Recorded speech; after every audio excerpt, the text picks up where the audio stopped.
Episode 89. Noah Hiles is back on the show as we break down the Pirates' most recent signings. You're listening to the Bucko Banter podcast, brought to you by the Just Baseball Media Network. Cue the music. Rockin' 101, she compliment my taste. Whiskey in my lemonade, cause I like the way it tastes. Best seats at the Pirates game, they let me run the base. Yeah, my time is like my money, cause I can't afford to waste. Wifey is a lawyer, take my date to my dates. Order steak by the plates, and in case after case, run my race at my pace, clear the grass of the snake. Fellas, the boys are back. No, it feels like it's been a while this offseason. I know we pushed you back a week. But we're happy to have you back here. Glad to be back, guys. And we actually have stuff to talk about, which is nice. We've been able to talk about real news twice since October. So this is cool. We've been stretching it for the past couple of weeks. We were fortunate enough to land a couple of interviews, which helped push the timeline back just in time for Adam Frazier. So now we're rolling, boys. We got stuff to talk about. Things are on the up and up. Let's be positive, Noah. Come on. No. I mean, no, but okay. Listen, I don't have to be positive for anyone. Yeah. All I'm saying is we got stuff to talk about. Yeah. Things are happening, right? Mm-hmm. Which makes it, while I don't agree with just about any of them, it makes me happy because things are happening, which means baseball season on the horizon. Pitchers and catchers report very soon. We're going to be watching spring training baseball here shortly. But Noah, some stuff happened, right? Let's get into it right off the bat. Adam Frazier was the news of the week.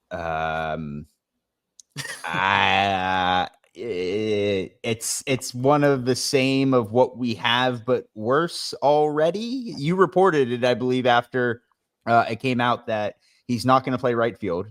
He's going to be an infielder. So let's get into Adam Frazier. What is your initial thoughts, and where do we go from here, Noah? I want to start off by, and again, it would be great if this wasn't put on a quote card for just, the sake of my, nice life, happiness in Bradenton. But this is probably the only move they've made in my what will soon be 1 year covering this team where I've had to text people and be like, so I got to write about this and explain how it could go right, what you guys were seeing here.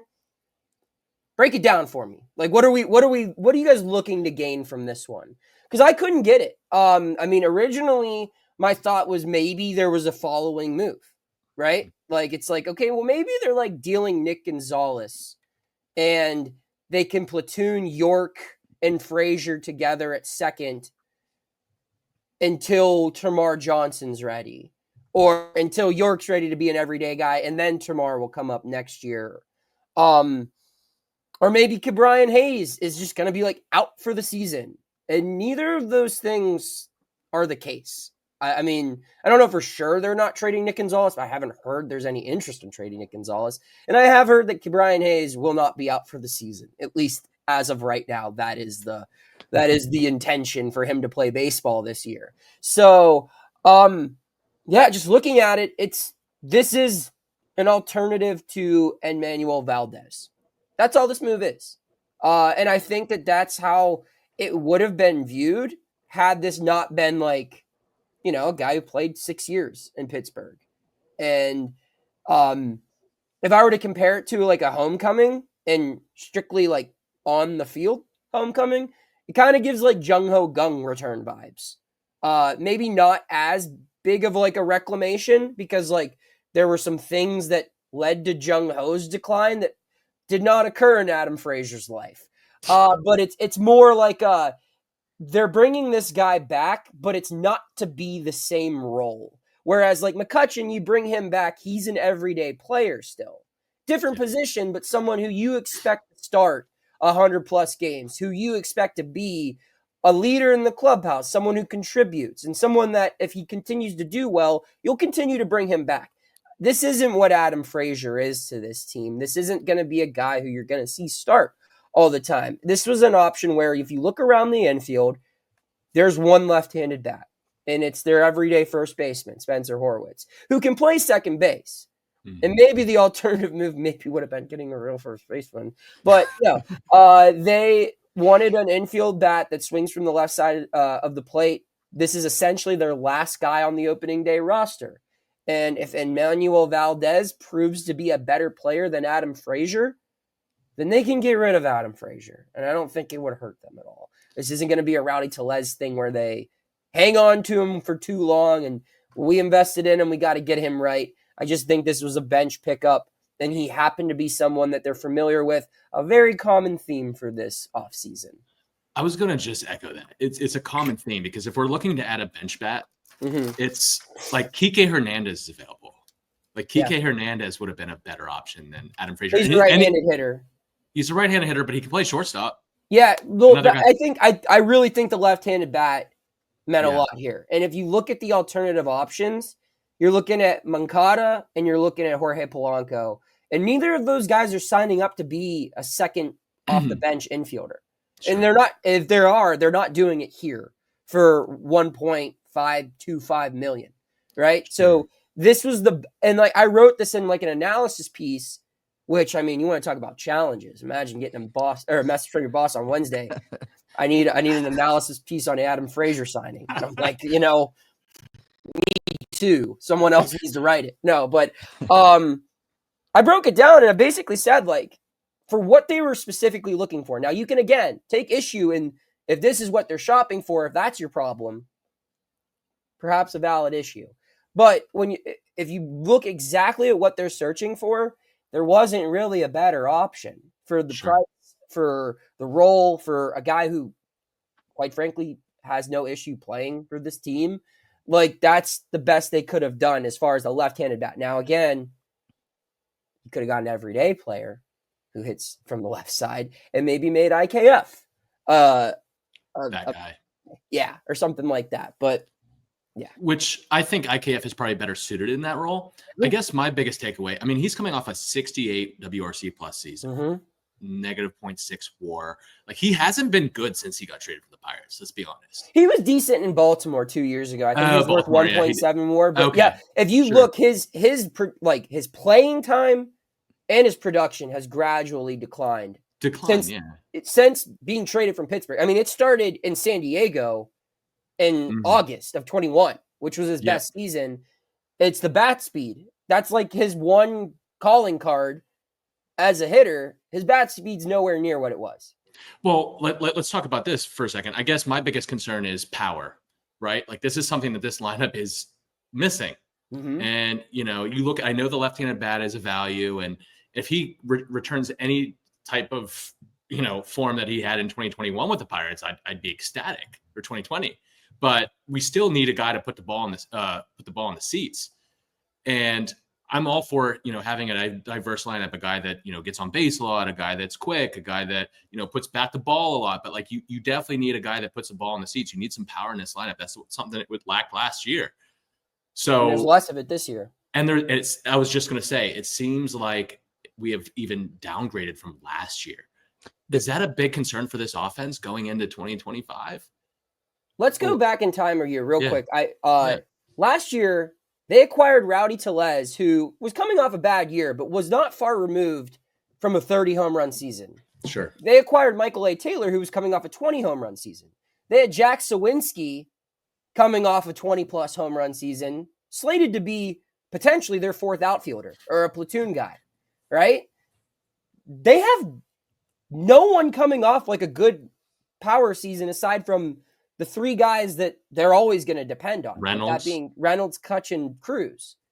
So they added no power this year, where last year, like, you could poke holes in, like, clearly, like, maybe it wasn't replicable, and it wasn't, but they didn't even try. Like, around their infield, they have one infielder on their roster right now who's had at least a 15 home run season, and it's Brian Hayes. Like they might not have one infielder hit more than 15 home runs this year. Horwitz, hopefully. Horwitz, maybe, right? He had 12 with like 110 games last year. But yeah. I'm sorry I've talked so long, Adam. I know. My bad. No, it's on point, man. I wrote down a list of, I said 20 plus home runs, ? and then I wrote Reynolds, I wrote Cruz, I wrote Kutch, but then I thought about it again. I'm like, I mean, like You can't bet on you that. can't bet on it. Like hopefully he has another good year where he puts up 20. It'd be plus value if it were a bet. Like if there were odds on him hitting 20 home runs, it wouldn't be like negative odds. Like it would be like plus 250 or something like that. Right. I mean, if you look at 2023, he hit 12, 21, he hit 17, then he hit 27, but then before that 10, 10, 5, 15, 20. And so it's like we're going to be teetering the line there of like, is an older Andrew McCutchen going to hit 20 home runs again? And then I have Horwitz and Bart ? If you could get that same type of production throughout it, 162 for Bart, but it's just all over the place. Like they've done nothing to address this issue besides saying we need a left-handed infield bat, who, by the way, hit 206 off of righties last year. Better against lefties, or I mean, better than his numbers against lefties. What was his OPS plus against lefties? I have it over here somewhere. It was very bad. Yeah, the line, the total was 202, 282, 294, 576. Yeah. So I mean, you talk about people hating on Rowdy Tellez last year. That's right at that Tellez downfall, if not worse. You guys want to play a fun game where I read you a stat that will upset you? Yeah, let's do it. All right. So there are 8 new guys on the front. This will be coming out in a story that you can read next week at post-gazette.com. There are 8 new guys on this 40-man roster. Wait, hold on. No, real quick. What's this? Is this music? Okay, yeah. Now, along with? Yeah, go. Yeah. There are 8 new guys on this 40-man roster. Of those 8, they can all be connected to one of 4 members of the front office during their previous job. Let's go through them. Tim Mayza, Spencer Horwitz, and Adam Frazier have all overlapped with Ben Cherington. Frazier, of course, playing for Cherington during his first season and a half as the Pirates GM. Spencer Horwitz was drafted under Cherington's tenure in Toronto, and Tim Mayza was there in Cherington's entire 3 years. Cherington also has, of course, connections to the Boston Red Sox organization, but you know who also does? Head of amateur scouting, Spencer Horwitz. Or not Spencer Horwitz, Justin Horwitz, excuse me. Oh, yeah. Who likely played some sort of role in Chase Shugart being drafted, who's now on the 40-man. And likely sweeper, man, played some sort of an analysis role in the acquisition of Emmanuel Valdez when he was traded over from Houston. They made some new additions to the front office this year, boys. One of them from the Dodgers organization, Michael Voltmer, now the head of professional scouting.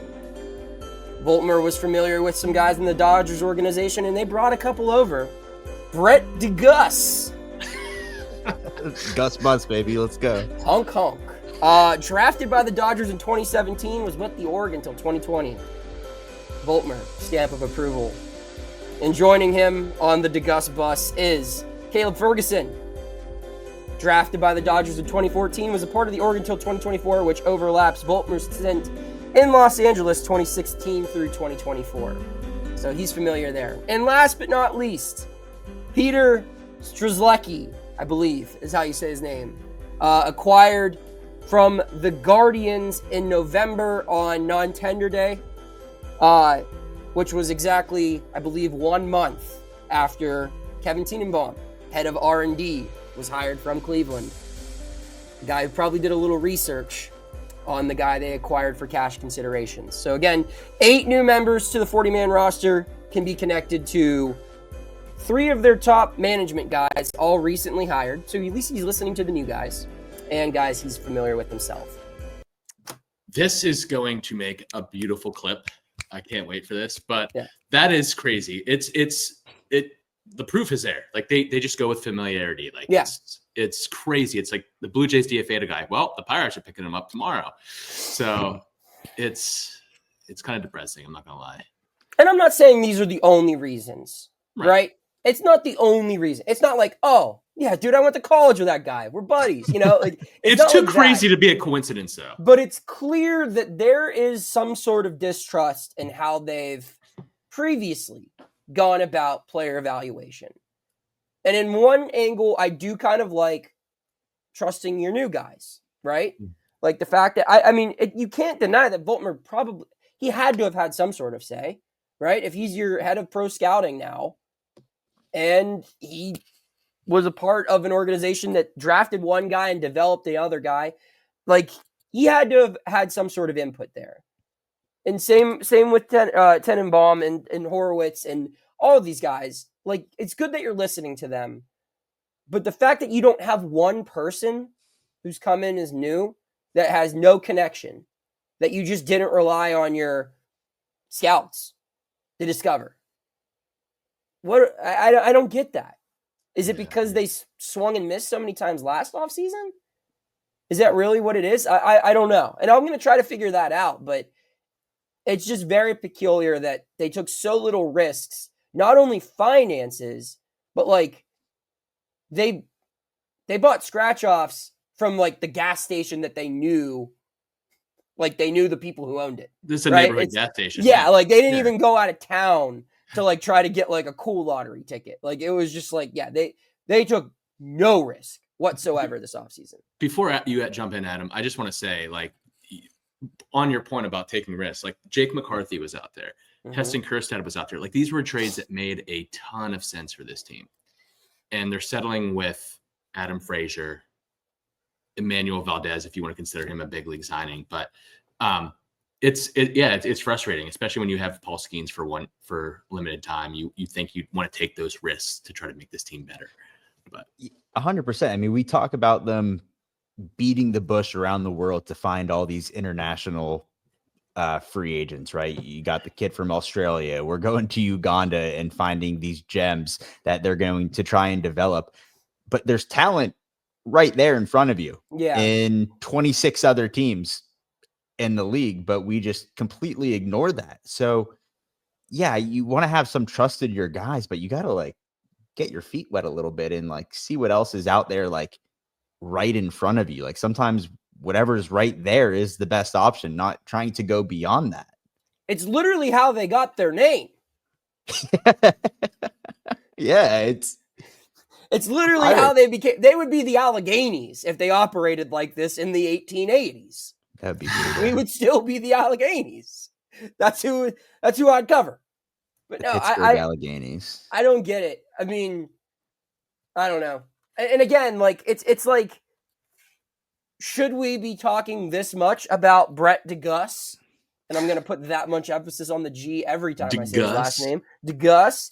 Like, should we be talking this much about Adam Frazier or Emmanuel Valdez or Chase Shugart or whoever? No. Because every team signs players like that. But what every other team does, and not the Pirates, is gets additional established talent on top of that.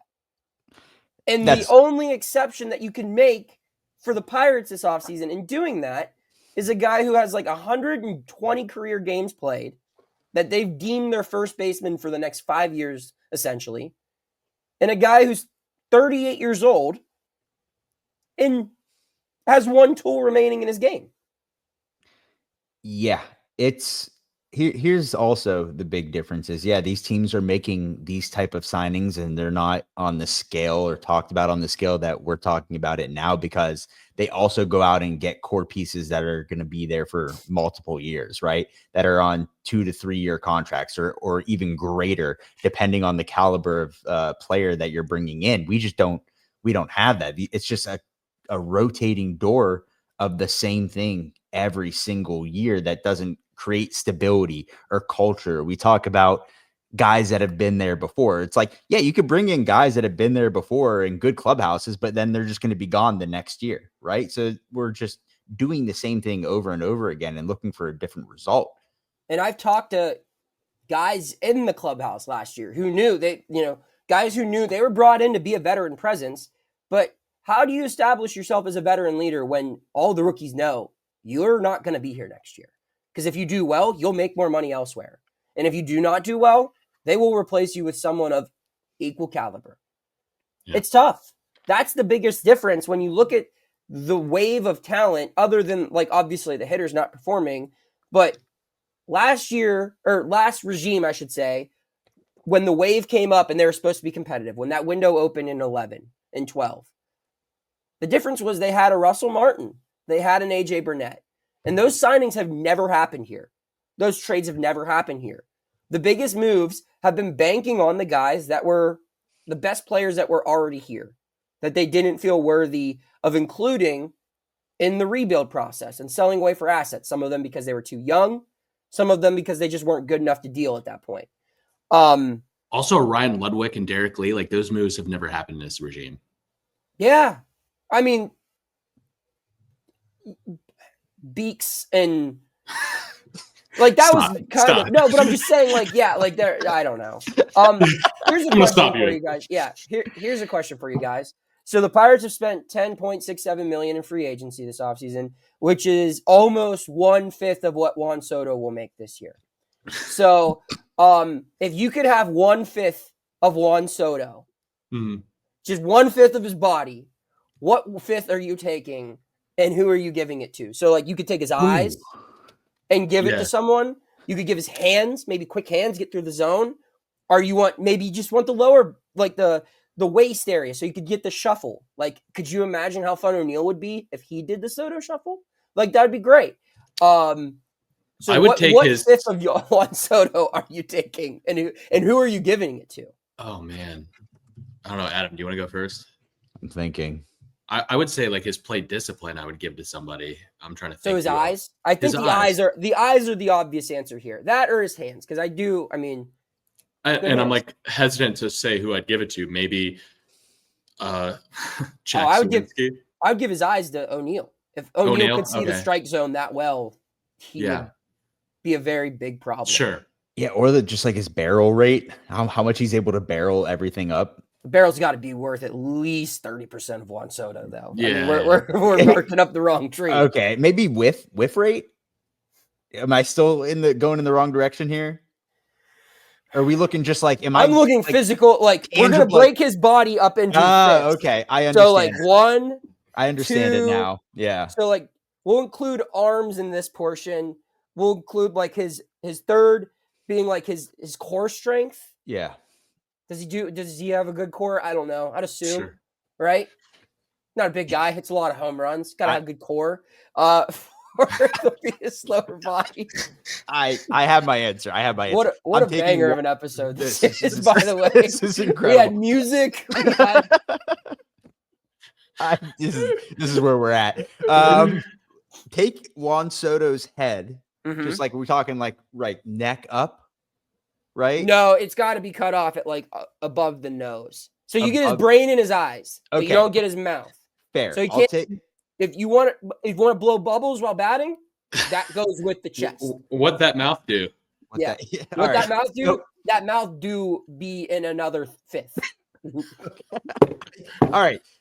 I'm taking this episode is ridiculous. Nose up, so eyes and brain, and I'm putting that on O'Neill Cruz. Yeah, that's the easy answer here. That's the way to go here. Okay. Yeah. Scott, do you have? I mean, is that? But I mean, counterpoint. Okay. Yes. There are players on this roster who need an upgrade, who could use a further upgrade more than O'Neill. So, are you trying to make O'Neill a superstar? Will that make this team better, or could you take a below average player and give him the best plate vision potentially ever? That's why I said Jack Sawinski. Or you just give it to Spencer Horwitz. He would have the highest OBP, be a great leadoff hitter. Right. Or Jack. I don't know if plate vision is but you gotta be able to like connect too. Yeah, like that's part of the issue with Jack, where it's like then maybe you give him his hands. Because Jack doesn't swing enough. Like I feel like he sits on too many pitches and he whiffs a lot. So it's just like he needs to make more contact. But that's part of the problem, right? Yeah. Middle third, give Key a healthy back. Oh, bingo.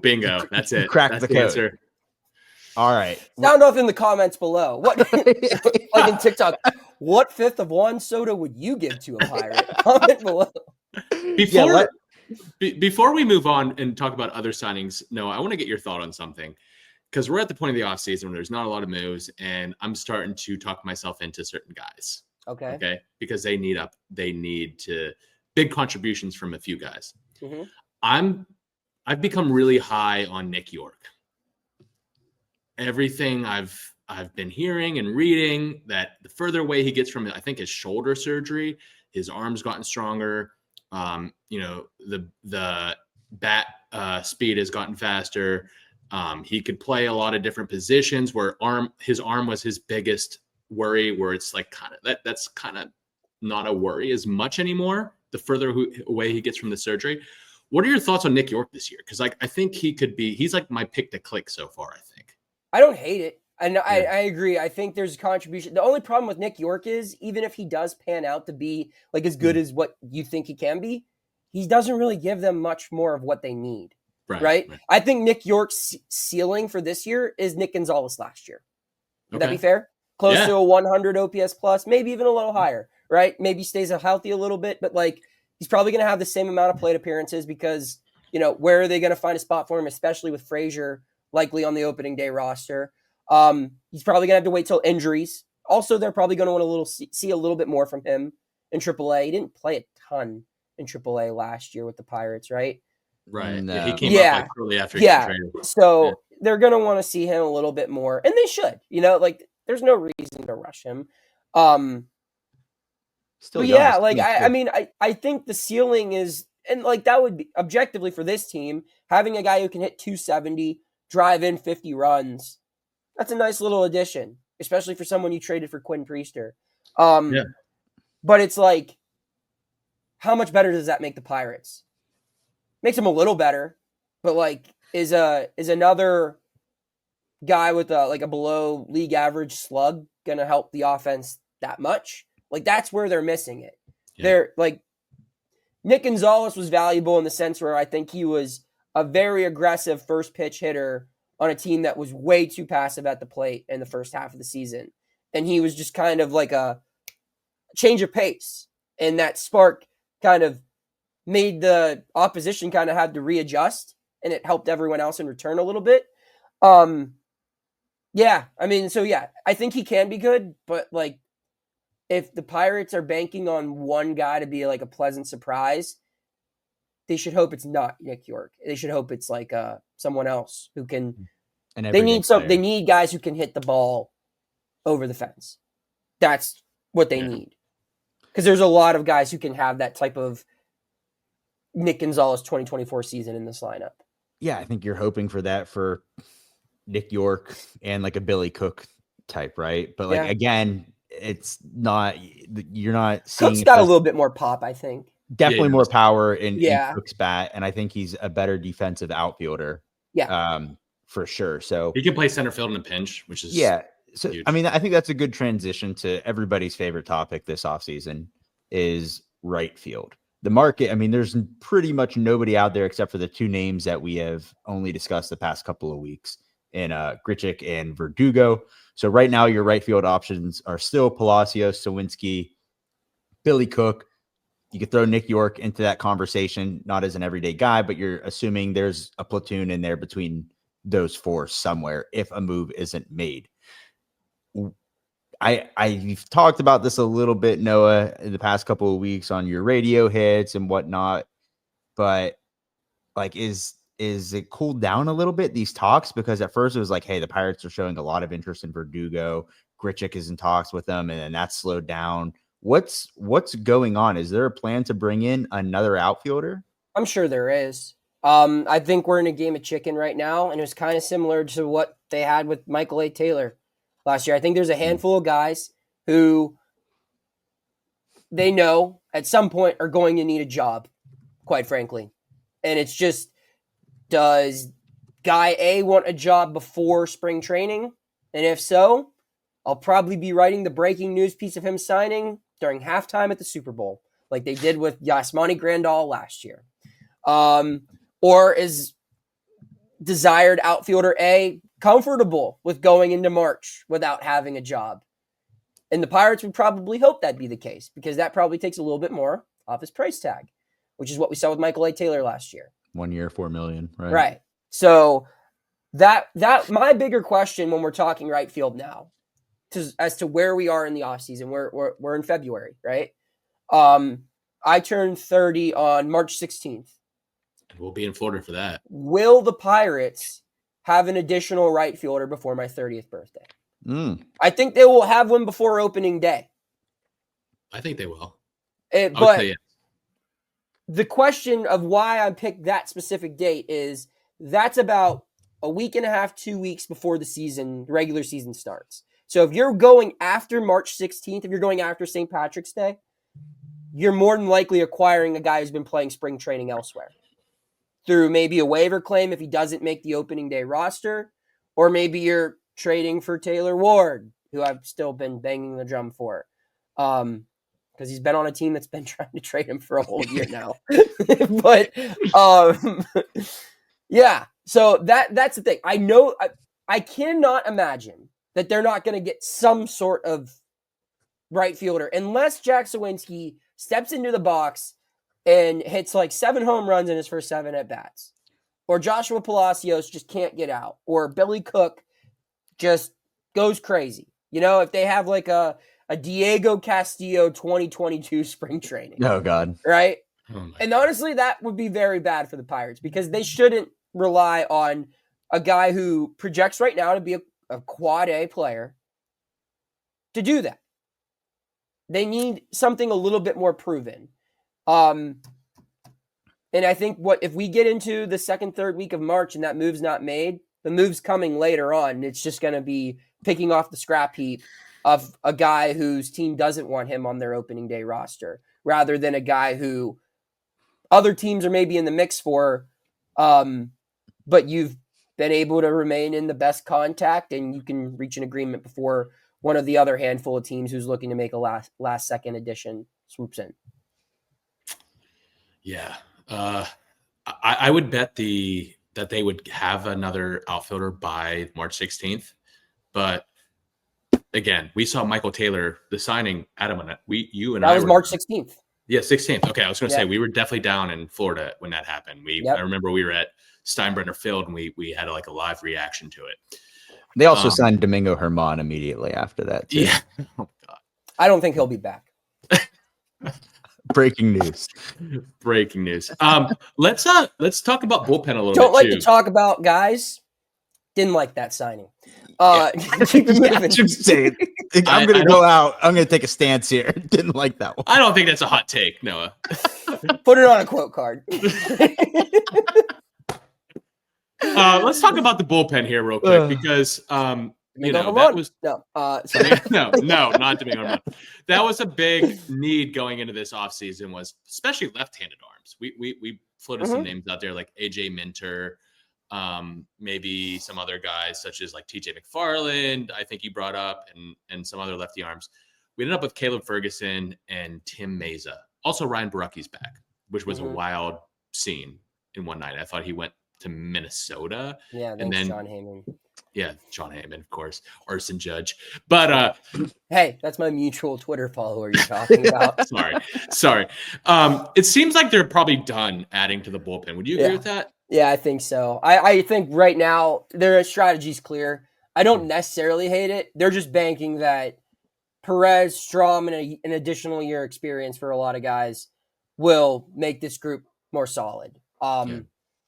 It's just like Ben made a decent comparison at Pirate Fest when he said, go back and think about when the Pirates were competitive 13 through 15. Those bullpens weren't, that was one of the major strengths of their team, right? They had a couple superstars, but their bullpen won them a lot of games in that 3-year window. And he was like, they didn't have any huge names when they were formed. They were all kind of projects. But it's like, that's partially true, but like, they also had like a 40-plus save closer every single time. And like that started before, like it started with Hanrahan. Yeah. Before that window, right? And then they only got rid of Joel Hanrahan when they knew Jason Grilli could do what Hanrahan did. And they got rid of Jason Grilli when they knew Mark Melancon can do that. And I don't see, like, I see the potential in those guys, but like say Nicholas is like their next closer. Like, I don't see the potential yet in Nicholas, that you saw in a Grilly or a Melanson Sure. or a Watson the year before they took over, right? So it's just like they've got a lot of guys that I could see being good. Ooh, voice crack there. Oof. They got a lot of guys that I could see being good, but not all of them are going to be good. Well, and how many of them are? I mean, that's going to really play a huge impact on this team. Yeah, for what it's worth, it's crazy to think this was 9 years ago. I spent half a year in the Blue Jays organization as an intern, and Tim Mayza had a tremendous reputation. And I know you texted us when that signing happened. I think he had a really good was it second half last year or it was like him and Ferguson both like got better. Ferguson, they both got better when they went to the Yankees. Like if you look at their 2024 splits, they were both objectively bad in their where they started the year, and then and it's probably because they were used in lower leverage situations. Sure. In Mayza's case, most of his outings came when the roster expanded too, I believe. I don't think he got his opportunity to go up in the big leagues until late August. But I don't know. I mean, I don't hate those reclamation projects, for lack of a better word, right? With Brett Strom. Yeah, with Brett Strom, and also just like you didn't need to go get a Chapman here. Like if you're going to bank on Bednar, but it's just if you look at the bullpen, it's a whole bunch of unproven, and it's a whole bunch of guys who were really bad in 2024. And if you take 2024 away, Bednar was really good in 2023. Ferguson was good in 2023. Mayza was really good in 2023. Yeah. Right? Like, but 2024 did happen. Like, that was a year that we were all alive for. So you got to take that into account. Unfortunately. Yeah, I don't hate it. I think this is one thing where I can kind of get behind and say, right, I agree. I get it. Like, you added a need in the left-handed arms. And if you're looking at the 40-man right now, just like on paper, like I like this bullpen going into the year, assuming that Bednar gets back to form. I think it all kind of revolves around that. If you can have that solidify on the back end with him, Nicholas Holderman, Majinski, Santana, who just lost his arb, by the way. We didn't talk about that, but shocking. Yeah. Santana coming back, hopefully he can pick up where he was, and then maybe you get contributions from the pen from like a Mike Burrows or Braxton Ashcraft. Yeah, that's where this one's different, where I think if this group has the injury woes that last year's group had in March, that kind of sets them back if guys get little repetition in spring training or if guys go down. I think there's not as big of a fall off between. You're not getting Jake Woodford. Yeah, like I mean you might, but like the wave of reinforcements here, I don't think are as bad as last year's reinforcements. You know, like no disrespect to these guys because they actually weren't bad, right? But like Hunter Stratton and Ryder Ryan were like not even thought of to be in this bullpen in 2024. And they both made the opening day roster and they both logged some innings. Like, I think if it gets to that point, like where this year's Ryder Ryan and Hunter Stratton are, like the guys are a little bit more credible, I guess. Like they actually have some big league experience. You're not going to have multiple rookies in this bullpen this year. It's going to be more reclamation projects, but I think that that's probably a better situation to bank on in April than, guys who just haven't been there before. Yeah, I like that. Matt Capps was on the show, it was 2 weeks ago now. We were asking about the bullpen, and his big thing was like, you got guys, like you mentioned, that have been there before. They're going to be there again, and they're going to hopefully know the role that they play in that bullpen. So it's all going to, hopefully come together if you have that chemistry and a year or two under your belt where you've been there, done that. So that's one positive, right, guys? Like I said, it was going to be a positive episode. Yeah. Well, I never agreed to that, one. And two, I guess when I see them doing this with the bullpen, it makes me wonder, like, why didn't you take a similar strategy to your lineup? Yeah. Like, because they kind of did last year with Rowdy, right? Yep. They're like, he was bad in 23, but 22 wasn't so bad. 21 wasn't so bad, right? Like, there was a lot to like prior than just the 1 year that preceded his arrival. And if you're going to do that strategy in your bullpen, which was a clear area of needed upgrade, I mean, I guess they did it with Frazier, right? I mean, his 2023 season wasn't bad, but like wasn't that's great. to be a backup, right? Like, I'm shocked that they haven't done that with like one guy that isn't going to be a starter. Like, none of their starters they brought in are like coming off of like a bad year bounce back type thing, which is like good in one way, but also like not good in the sense where they didn't really add anyone. So I don't know. This offseason, like at the beginning of the year, I saw this offseason going like a lot of ways. I didn't see it unfolding this way. Yeah, me neither, to be honest with you. I thought it was going to be a lot more aggressive. I didn't think it was going to be super aggressive, but like I just thought that like more than it has been. I thought the splash move that ended up being Horowitz would have been different. Sure. That's basically what it comes down to. Or, quite frankly, I thought they would have just been more aggressive. I don't know if it would have been like super. Is that what you just said? Yeah, aggressive. Yeah, I guess it would. Like, I didn't expect it to be super aggressive, but like aggressive for the Pirates though. This is one of the least aggressive off seasons I can remember them having. And that's the thing I've been talking about with Adam in previous episodes is like, this seems like, and I've said it before, this is the most important off season for them because they got a full season of Paul Skeens, they got a full season of Jared Jones. This seems like a really important off season to add. And I feel like they did more last year. They added more big leaguers, not necessarily like stars, but they added Marco Gonzalez, Martin Perez, Rowdy Tellez, Edward Olivares, Aroldis Chapman. Like they added a lot more. So it's been frustrating on that front. It seems more conservative, but I know there's still more time. I don't know like what's out there and what they're looking at. Let's Adam, do you have something to say? No, I think you're going where I'm going. Okay, let's talk about the survey. Yeah. There was a survey sent out by the Pirates organization to season ticket holders. Doom? How many Dooms? Oh. It was a big Doom. 76 and 86 Dooms. That's how many. a lot of Dooms. Yeah, this I don't know if it was just season ticket holders because I got the survey. No, my dad got it. A whole bunch of people. My dad texted me about it, asked what it was, and I was like, check your email. And he's like, oh, I'm filling this out. Hit him. I've received these surveys from the Pirates in years past, and I filled out multiple of these. And it's usually like, hey, what can we do to better the concourse area? Or how is your experience paying for a hot dog? Or how could it be an easier transition to get into the ballpark? It was pretty off the field, almost all off the field, nothing related to the organization compared to this one where it's like, how much do you like us? On a scale of 1 to 10, like, do you want to go out with me? I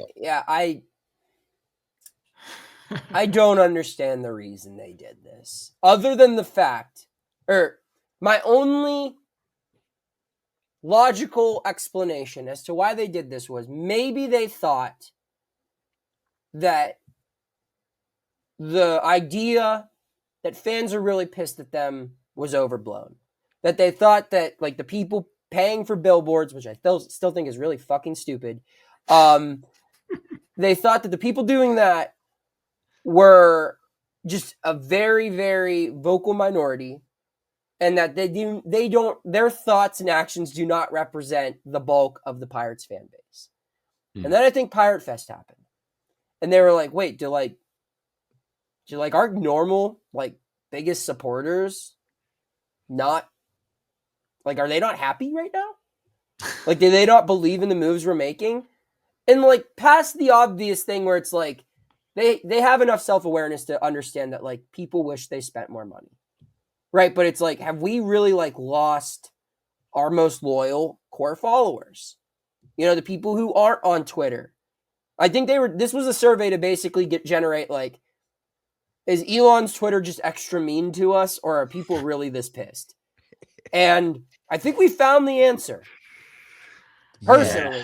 Yeah. And again, like, I'm not out here, contrary to the belief of some other Pirates podcasters, I don't hate the Pirates. I would like to see them do well. but I want to see them do well. But if they don't, it's their own fault, right?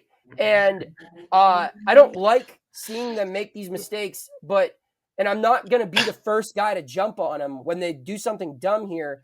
But this was a dumb thing. I don't understand why they sent that survey. I don't understand what they could gain from it other than the fact that maybe they had their head in the sand and couldn't already get a gauge. Yeah. It doesn't mean I don't think they deserve fans. It doesn't mean that I don't think that there's zero chance of them winning games this year. But if you couldn't tell that people are way more pissed at your team now than they really have been in the last decade, because there was always something that could cool you off beforehand. If it was like the beginning of a rebuild, or if it wasn't that far removed from competitive baseball, there was always something. But now there are a lot of people who I think believe that they're not going to make the playoffs once with Paul Skeens. I think that that's a fear that's creeping into the hearts of many Pirate fans. And just looking at your faces when I brought that up, that's something that like both of you have thought, but have never heard those words out loud. Yeah. But it's something that's creeping along in the heads of Pirates fans. And that's why they're acting like this. When you said that, Noah, the Skeens in the playoffs, yeah, you're right. I've definitely had that scary, nightmarish thought, but I've never said it out loud. And when you said it, you could see our eyes like, oh shit, that is a real possibility. I didn't fill out the survey because apparently it expired. So I went to go do it and it was gone. But just the overall reaction was kind of expected, right? To be a fly on the wall when the results come back. I would. You know what I want to see? I want to see the results. Yeah. You're going to send the survey out there. Put them out. If you want to send the survey out, let's see how people feel.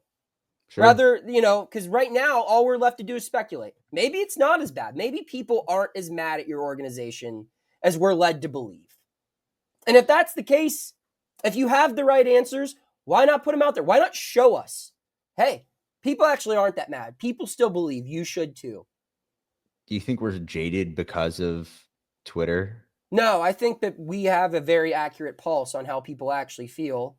And now the Pirates are finding that out, quite frankly. And I know that saying this stuff, if it gets heard by people who work there, it's not going to do me any favors. But again, this is the reality.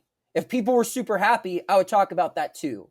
But the reality is here. And again, if I'm wrong, prove me wrong. Show me. If you sent 10,000 of these out or 1,000 of them or 100 of them, and the majority came back saying, we think you guys strongly agree that you guys are a prestigious organization. Strongly agree that you guys are committed to winning. Show me. Post it. People would be surprised to see it. Yeah, shut up all the trolls. Because clearly you care what your fans think. Otherwise you wouldn't have sent the survey. So that's my thing is, okay, you gathered the data. What's it for? Are you going to make change? Or are you just trying to take the temperature of the room? I don't know. I don't understand why they did this. I agree with you. I would love to see those results too. Before we end here, we have an announcement to make, Noah. Do you want to lead us into that or? Yeah. On the note, quick transition here. Quick transition, but so the Post-Gazette, when we're going into the offseason, we think of different ways we can upgrade our Pirates coverage. And aside from, kicking me off the beat and hiring someone credible to do my job, which unfortunately they have not done, we like to come up with different ideas and a new thing. It's not new in the sense where, other outlets do it, but we're going to try to really attack it with the resources that we have that, quite frankly, a lot of other outlets don't. We're the only one we invest more in travel than everyone else. We have multiple beat reporters, only outlet that can really say that, who travel on the road. And because we have this extra manpower and we have these extra resources, we're rolling out a new platform of coverage. It's going to be our YouTube channel. We're having the Post-Gazette Sports Now YouTube channel is already doing very well. And that's where you can see all of our sports coverage. But we're creating a separate one just for our Pirates coverage. And you can see a lot of fun stuff there. We're going to take you into the locker room. We're going to have our mailbag is going to become a virtual mailbag in addition to the written portion. None of the writing is going to change as far as our written coverage, because I know a lot of people sign up for that, particularly to read Andrew's stuff. But we're gonna have a live stream on the day of every series opening game. So the first game of every series, we're gonna do a live stream about an hour and a half before first pitch. We're gonna have a podcast recap every series at the end. We're gonna have the virtual mailbags. We're gonna have a lot of fun, daily content, news updates, live reactions, all the things that, quite frankly, the younger audience craves. And it's time that we get with the times. And we're gonna try to do it a little differently. We're gonna bring you consistent additional coverage from, and it's different. Like, obviously, Scott and Adam, we use you guys as a blueprint. We use North Shore 9 as a blueprint. Like, you guys connect with the modern consumer very well, but you have your lane, we have our lane, right? And I think there's room for both at the table, and the access is different, the expertise are different, and the end goal's different. So I'm excited to collab with you guys moving forward and other Pirates creators, and promote all different types of coverage. I'm excited to dip my toes in this water and potentially bring some new eyeballs to our content. Well, I'm proud of the audience that we have, specifically, like a lot of the audience that I inherited, being that I only covered this team for a year and PG's been covering the team like since it's existed. But I'm excited to continue adding to that and bring another fun, modern element to our coverage. Don't have the exact name of the channel now, which is tough. But if you go to my social media accounts on Monday, we will have it all posted everywhere. We're going to be advertising it, and we're really going to start hitting it hard in spring training. We're going to try to provide more video day-to-day coverage than any other outlet who covers the Pirates. And we're going to take it seriously, and I think it's going to be a lot of fun. I'm excited, man. We're excited to join you on that channel whenever we can and to help out in any way. And this is kind of what Scott and I were going for when we started Bucko Banter, is how can you make watching the Pirates fun? How can you engage the younger generation to be invested in this era of baseball? And for us, it was fan engagement and just having a comedic, lighthearted approach with, that baseball knowledge. Yeah. And I think that goes a long way. And with you and Destin and having this younger crowd now making the content around the Pirates, it does help push, interest in the game. And that's the most important thing at the end of the day is, liking not just the Pirates, but having some type of attachment towards baseball, understanding it, and then, investing. Exactly. And there's I think that the generation older than us, based off of how they grew up consuming media, when this new wave of new media comes in, where people have a full-time job and then another, this is an extra thing. I think that traditional journalists viewed that as an insult. It's like, you think that your side hustle can be my main thing, but in reality, it's different. The way you guys get to interview Nick Gonzalez and Connor Griffin and Billy Cook and Matt Capps and everybody else is a little different than how I interview them. Because when you're talking to them, it's the first time you've met them, and sure, you might develop a relationship where you talk to them regularly, but not in a regular sense like me, right? Because I'm there every day, and our conversations are more specific things where you guys can do a long form, different range. And there's something for everyone. It's where I think that traditional media for a long time viewed it to be, come to our restaurant. I would now like to look at this, especially with this element of our coverage. Don't read Bucko Banner's writing. It's horrible. But with this element of our coverage, I look at like YouTube content for Pirates creators, other outlets that have Pirates YouTube stuff. Look at it like a food court. Like, you can go get a slice of pizza over there, but you can get fries there. There's something from everyone. And if you subscribing on YouTube costs you nothing, one. And if you subscribe to North Shore 9 or Bucko Banner or the Post Gazette, it doesn't take away that subscription. It doesn't hurt me that you're subscribing to other people too. So that's good. I think it's a good way to lift everyone up. And, we all are going to have different opinions and we can all get along, and it's cool. I'm excited, man. I'm excited because I think we all provide different viewpoints. North Shore 9 has been going at it since 2016. Adam and I are at the ballpark almost every game where we're doing fan engagement. And then you got you and Destin Noah, like, providing the daily coverage of this team. And I know it's a hard team to follow, but I think, we can really make some exciting content here and, push excitement around the Pirates while we have these young stars and hopefully get better as a team. But I'm excited for this, next chapter here.